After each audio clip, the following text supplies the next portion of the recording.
Hello everyone. BPSC previous year question series में आज हम लोग देखेंगे इंडियन पॉलिटी सीरीज का पार्ट 1। तो आते हैं पहले क्वेश्चन पे। संविधान को 26 जनवरी के दिन लागू करने का निर्णय इसलिए किया गया क्योंकि मैं यहाँ पे बस केवल आंसर बताते हुए चलूँगा। तो ऑप्शन ए आपका यहाँ पे सही आंसर होगा। कांग्रेस ने इस तिथि को 1930 में स्वतंत्रता दिवस के रूप में मनाया था। ऑप्शन ए आपका यहाँ पे सही आंसर होगा। नेक्स्ट आते हैं, भारतीय संविधान में शामिल है। तो सही आंसर यहाँ पे क्या होगा? ऑप्शन ए 395 अनुच्छेद, 22 भाग एवं 12 सूचियाँ। वैसे है तो 450 से अधिक, लेकिन बाकी सब उपखंड में है। तो सही आंसर यहाँ पे क्या होगा? ऑप्शन ए 395 अनुच्छेद, 22 भाग एवं 12 सूचियाँ। नेक्स्ट आते हैं, मिलान करना है, लेकिन इस क्वेश्चन को हम लोग अपने तरीके से सॉल्व करेंगे। तो देखो, सेंट्रल लिस्ट या संघीय सूची में कितने सब्जेक्ट है? तो 100 है। केंद्रीय सूची में, केंद्र सूची में 100 विषय है। स्टेट लिस्ट या राज्य सूची में 61 विषय है करंट में। और कंकरेंट लिस्ट या समवर्ती सूची में कितना है? 52 है। 52 विषय है। नेक्स्ट आते हैं, निम्न शब्दों पर विचार करें। समाजवादी, प्रजातांत्रिक, सार्वभौमिक और धर्मनिरपेक्ष। सही शब्दों को विचारानुसार क्रम दीजिए। आपको बताना है कि जो प्रियम्बल में जो ये शब्द है वो किस तरीके से लिखे गए हैं, अरेंज करना है। तो सबसे पहले सोवर्निटी है, सार्वभौमिक है, फिर आपका है समाजवादी, सोशलिस्ट, फिर आता है आपका सेकुलर और फिर आता है डेमोक्रेटिक। तो सबसे पहले कौन सा आएगा? सी, फिर आएगा समाजवादी ए, फिर आएगा धर्मनिरपेक्ष डी और फिर आएगा प्रजातांत्रिक डेमोक्रेटिक बी। तो सही क्रम कैसा होगा? C A D B. Option A आपका यहाँ पे सही आंसर हो जाएगा। नेक्स्ट आते हैं, भारतीय संविधान की प्रस्तावना में समाजवादी शब्द किस संशोधन के तहत जोड़ा गया था? तो ऑप्शन ए आपका यहाँ पे सही आंसर होगा। 42वां संशोधन के द्वारा। कब पास हुआ था? 1976 में। नेक्स्ट आते हैं, एक नया राज्य बनाने में संवैधानिक संशोधन के लिए कैसा बहुमत चाहिए? तो ऑप्शन ए आपका यहाँ पे सही आंसर होगा, साधारण बहुमत। एक नया राज्य बनाने में संवैधानिक संशोधन के लिए कैसा बहुमत चाहिए? तो ऑप्शन ए आपका यहाँ पे सही आंसर होगा, साधारण बहुमत। नेक्स्ट आते हैं, उन मौलिक अधिकारों का चयन करें जो भारतीय नागरिकों को प्राप्त है परंतु गैर नागरिकों को नहीं। भाषण एवं अभिव्यक्ति की स्वतंत्रता, दूसरा है कानून के समक्ष समता, तीसरा है अल्पसंख्यकों के अधिकार और चौथा है जीवन और स्वतंत्रता का संरक्षण। तो सही आंसर यहाँ पे क्या होगा? तो जो पहला है भाषण एवं अभिव्यक्ति की स्वतंत्रता, ये गैर नागरिकों को प्राप्त नहीं है। और तीसरा जो है अल्पसंख्यकों के अधिकार, ये भी गैर नागरिकों को प्राप्त नहीं है। तो सही आंसर क्या हो जाएगा? 1 और 3। ऑप्शन ए आपका यहाँ पे सही आंसर होगा। नेक्स्ट आते हैं, उच्चतम न्यायालय की व्यवस्था अनुसार निजी भवनों के ऊपर राष्ट्रीय झंडे को फहराना किस अनुच्छेद के तहत हर नागरिक का मौलिक अधिकार है? तो सही आंसर क्या होगा? संविधान का अनुच्छेद 19(1) का sub clause A. Option B आपका यहाँ पे सही आंसर होगा। नेक्स्ट आते हैं, भारतीय संविधान में संशोधन करके शिक्षा का अधिकार कब जोड़ा गया? तो ऑप्शन ए आपका यहाँ पे सही आंसर होगा, 1 अप्रैल 2010 को। नेक्स्ट आते हैं, निम्न में से कौन सा एक मानव अधिकार भारतीय संविधान के अंतर्गत मौलिक अधिकार भी है? तो शिक्षा का अधिकार तो है ही, तो ऑप्शन सी भी सही होगा। और जो सूचना का अधिकार है यह अभिव्यक्ति के अधिकार में निहित है। और एक कौन से आर्टिकल में है अभिव्यक्ति का अधिकार? तो अनुच्छेद 19(1) का सब क्लॉज ए में। तो ऑप्शन ए भी आपका सही होगा। तो सही आंसर क्या हो जाएगा?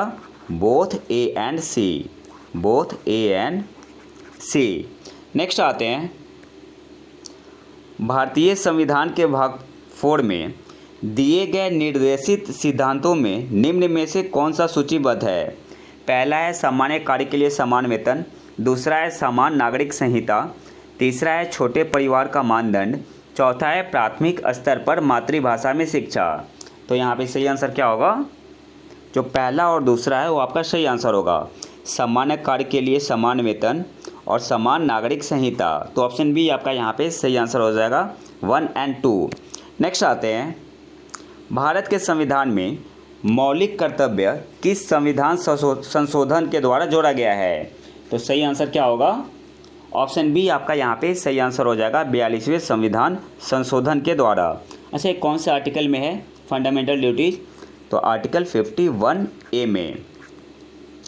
नेक्स्ट आते हैं, भारत के राष्ट्रपति अपनी शक्तियों का प्रयोग करते हैं? तो आंसर होगा ऑप्शन ए, सीधे अथवा अपने अधीनस्थ अधिकारियों द्वारा।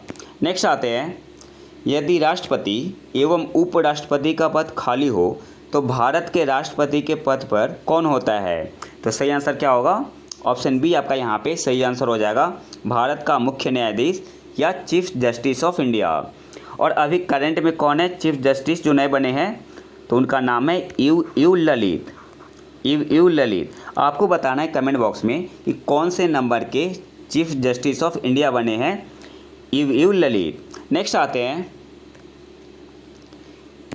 श्रीमती प्रतिभा पाटिल का भारतीय गणतंत्र के राष्ट्रपति के रूप में क्रम क्या है?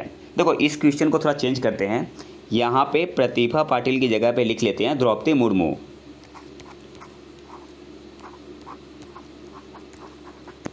मुर्मू। और फिर इस क्वेश्चन को सॉल्व करते हैं। श्रीमती द्रौपदी मुर्मू का भारतीय गणतंत्र के राष्ट्रपति के रूप में क्रम क्या है? तो सही आंसर यहाँ पे क्या होगा? 15वां। नेक्स्ट आते हैं, एक विधेयक जो संसद में प्रस्तुत किया जाता है कौन सी क्रिया के बाद अधिनियम बन जाता है? तो यहाँ पे सही आंसर क्या होगा? ऑप्शन बी आपका यहाँ पे सही आंसर हो जाएगा जब राष्ट्रपति अपनी सहमति दे देता है। ऑप्शन बी आपका यहाँ पे सही आंसर होगा। नेक्स्ट आते हैं, श्री मोहम्मद हामिद अंसारी का भारत के उपराष्ट्रपति के रूप में क्रमांक क्या है? तो सेम कॉन्सेप्ट अप्लाई करते हैं। यहाँ पे नाम चेंज करते हैं। मोहम्मद हामिद अंसारी की जगह पे क्या करेंगे? जगदीप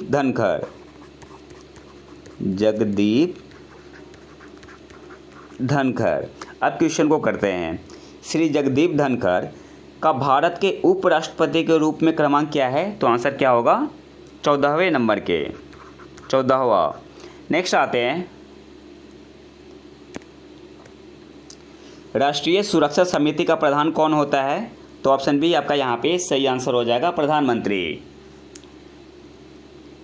अगले क्वेश्चन पे आते हैं, भारत सरकार का कौन सा अधिकारी सदस्य न होते हुए भी भारतीय संसद की कार्यवाही में भाग लेने का अधिकार रखता है? तो ऑप्शन बी आपका यहाँ पे सही आंसर होगा अटॉर्नी जनरल। अच्छा, आपको बताना है अभी करंट में अटॉर्नी जनरल कौन है। नेक्स्ट आते हैं, एक एमपी की सीट को रिक्त घोषित किया जा सकता है यदि वह सदन से लगातार कितने दिन की अवधि के लिए अनुपस्थित रहता है? तो सही आंसर क्या होगा? 16 डेज, 60 दिन या 2 महीने। तो ऑप्शन बी आपका यहाँ पे सही आंसर होगा। नेक्स्ट आते हैं, राज्यसभा में होते हैं तो राज्यसभा में 250 सदस्य होते हैं जिनमें से 12 सदस्य भारत के राष्ट्रपति द्वारा मनोनीत किए जाते हैं। अच्छा, और यहाँ से क्या याद रखना है आपको कि अभी करंट में जो राज्यसभा के लिए मनोनीत हुए हैं उनका नाम क्या है? आपसे एग्जाम में पूछ सकता है। जो भी नए अभी हाल ही में राज्यसभा के लिए मनोनीत हुए हैं तो उनका नाम आपसे एग्जाम में पूछ सकता है, तो वो आप देख के जाना। नेक्स्ट आते हैं, हमारे संविधान के अनुसार राज्यसभा का कार्यकाल, तो यहाँ पे ऑप्शन डी आपका यहाँ पे सही आंसर होगा, समाप्त होने का विषय नहीं है। नेक्स्ट आते हैं, किस सभा का अध्यक्ष उसका सदस्य नहीं होता है? तो ऑप्शन ए आपका यहाँ पे सही आंसर होगा राज्यसभा का। राज्यसभा का पदेन अध्यक्ष कौन होता है? तो ऑप्शन बी आपका यहाँ पे सही आंसर होगा उपराष्ट्रपति। अभी कौन है? जगदीप धनखड़ जी। नेक्स्ट आते हैं, निम्नलिखित कथनों में से कौन सा सही नहीं है? धन संपत्ति के मामले में, यहाँ पे धन विधेयक के मामले में, यहाँ पे संपत्ति ना होगा, धन विधेयक के मामले में राज्यसभा शक्तिहीन है, तो ये तो बिल्कुल सही है। ऑप्शन बी क्या है? धन विधेयक की शुरुआत राज्यसभा में होती है, ये गलत है। यहाँ राज्यसभा ना होगी, क्या होगा? लोकसभा। तो ऑप्शन बी आपका सही नहीं है, तो सही आंसर क्या हो जाएगा? Option B. नेक्स्ट आते हैं, अच्छा, मनी बिल धन विधेयक कौन से आर्टिकल में आता है? तो आर्टिकल 110 में।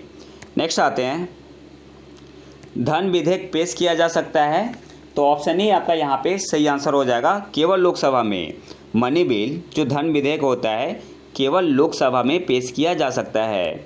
नेक्स्ट आते हैं, लेखानुदान बना है, तो ऑप्शन सी आपका यहाँ पे सही आंसर होगा, बजट पारित लंबित होने के कारण निधि आवंटन हेतु। लेखानुदान क्यों बना है? बजट पारित लंबित होने के कारण निधि आवंटन हेतु। ऑप्शन सी आपका यहाँ पे सही आंसर होगा।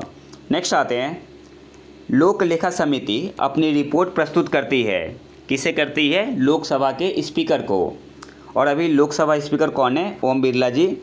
और जो पब्लिक अकाउंट कमेटी होता है, इसमें मेंबर कितने होते हैं? लोक लेखा समिति पब्लिक अकाउंट कमेटी, इसमें टोटल होते हैं 22 मेंबर, जिसमें से 15 जो होते हैं लोकसभा से होते हैं और 7 आपका राज्यसभा से होते हैं। नेक्स्ट आते हैं, निम्नलिखित कथनों में से कौन सा एक सही नहीं है? पहला है, सर्वोच्च न्यायालय का गठन 1950 में हुआ था, सही है। दूसरा है, सर्वोच्च न्यायालय देश की उच्चतम अदालत है जिसमें अपील की जाती है, ऑप्शन बी भी सही है। ऑप्शन सी क्या बोल रहा है? सर्वोच्च न्यायालय कोर्ट मार्शल को छोड़ अन्य किसी भी उच्च न्यायालय या अदालतों की सुनवाई कर सकता है, तो ऑप्शन सी गलत है। तो यहाँ पे सही आंसर क्या हो जाएगा? Option C. क्यों? सर्वोच्च न्यायालय कोर्ट मार्शल की भी सुनवाई कर सकता है। नेक्स्ट आते हैं, राज्य सरकार का कार्यकारी अध्यक्ष या संवैधानिक प्रमुख कौन है? तो ऑप्शन बी आपका यहाँ पे सही आंसर हो जाएगा, राज्यपाल। नेक्स्ट आते हैं, एक उच्च न्यायालय का न्यायाधीश अपना त्यागपत्र संबोधित करता है, तो ऑप्शन ए आपका यहाँ पे सही आंसर होगा, राष्ट्रपति को। नेक्स्ट आते हैं, भारत में चलित न्यायालय मोबाइल कोर्ट, इसका मानस पुत्र कौन है? तो ऑप्शन सी आपका यहाँ पे सही आंसर होगा। किनका कॉन्सेप्ट था? डॉक्टर APJ अब्दुल कलाम जी का। नेक्स्ट आते हैं, किस अनुच्छेद के अनुसार भारत के राष्ट्रपति द्वारा राष्ट्रीय आपातकाल की घोषणा की जा सकती है? तो ऑप्शन ए आपका यहाँ पे सही आंसर होगा, अनुच्छेद 352। 3 तरीके का आपातकाल होता है 352।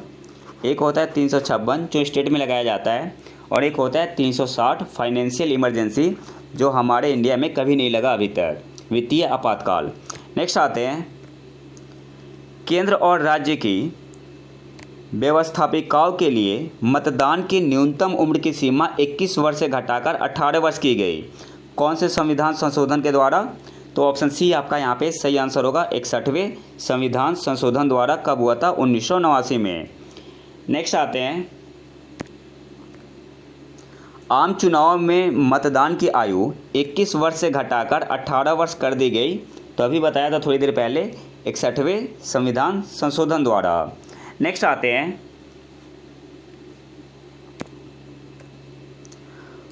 भारतीय संविधान की 8वीं सूची में मान्य सरकारी भाषाओं की संख्या कितनी है? तो सही आंसर यहाँ पे क्या होगा? तो जो करेंट में अभी सरकारी भाषाओं की संख्या है 8वीं सूची में, वो कितना है? 22 है। करेंट में कितना है? 22 है। नेक्स्ट आते हैं,